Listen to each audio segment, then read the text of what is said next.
Hello all, welcome to Simple Max Magic Tamil. In a compound interest, the sum 20,000 will turn the amount rupees 26,620 at 10% rate of interest per annum. Then the number of year is. அதாவது compound இன்ட்ரெஸ்ட்டோட amount வந்து 26,620 மாறி இருக்கு. Principal amount வந்து rupees 20,000. இதோட formula வந்து P into 1 plus R by 100 whole power n. இப்போ number of years தான் கேட்குறாங்க. ஆர் வந்து 10%ன்னு சொல்லியிருக்காங்க. இப்போ இந்த வேல்யூஸை ஃபார்முலாவில் சப்ஸ்டியூட் பண்ணலாம்.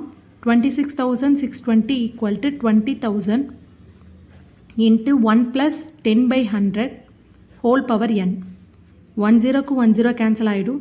இதை நம்ம வந்து 2ஆல் கேன்சல் பண்ணால் 1000, இங்கே 2ஆல் கேன்சல் பண்ணால் 1331. இப்போ 1331 நம்ம 1000ஆல் டிவைட் பண்ணோன்னா 1.331 ஈக்குவல் டு இதுக்கு நம்ம எல்சிஎம் எடுக்கும்போது 110/100 ஹோல் பவர் n வரும்.